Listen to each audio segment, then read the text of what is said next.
శ్రీ రామకృష్ణ ప్రభ ఛానల్ను చూడండి, మాసపత్రికను చదవండి. మహాశయ, భగవంతుడి స్వరూపం గురించి ఇన్ని భిన్నమైన అభిప్రాయాలు ఎందుకున్నాయి? కొందరు భగవంతుడు సాకారుడని అంటారు, మరికొందరు నిరాకారుడని అంటారు. ఎందుకు ఈ వివాదం అంతా? కబీరు ఇలా చెప్పేవాడట: నిరాకార దైవం నా తండ్రి, సాకార దైవం నా తల్లి.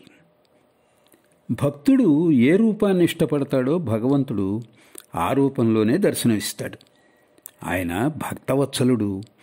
వీరభక్తుడైన హనుమంతుడి కోసమే దేవుడు రాముడిగా అవతరించాడని మన పురాణాల్లో పేర్కొన్నారు. వేదాంతం ప్రకారం వివేచించినప్పుడు భగవంతుడి నామరూపాలు అదృశ్యమవుతాయి. ఆ వివేచన అంతిమ సిద్ధాంతం ఏమిటంటే, బ్రహ్మ సత్యం, నామరూపయుక్తమైన ఈ జగత్తు మిథ్య. ఎవరికైనా సరే తాను భక్తుడననే చైతన్యం ఉన్నంతవరకు భగవంతుడి రూపాలను దర్శించడానికి వీలు పడుతుంది. జలాశయంలోని నీరు దూరం నుంచి ఆకుపచ్చ, నీలం లేక నలుపు రంగులో కనపడుతుంది. దగ్గరకు వెళ్ళి ఆ నీటిని అరచేతిలోనికి తీసుకొని చూడండి.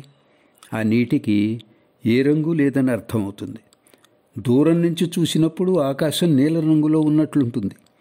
కానీ దగ్గరికి వెళ్ళి చూస్తే అది వర్ణరహితం. వేదాంతం దృక్పథంలో చూస్తే బ్రహ్మం నిర్గుణం. దాని స్వరూపం ఏమిటితో నోటితో చెప్పలేము.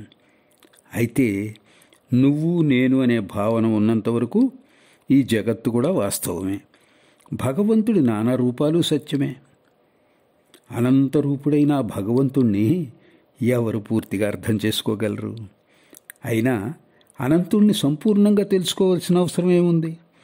ఒక చెంబు నీటితోనే దాహం తీరిపోతున్నప్పుడు జలాశయంలో ఎంత నీరుందో కొలవటం ఎందుకు?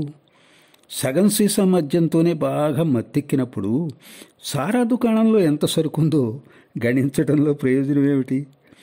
భక్తి మార్గం సులభమైంది.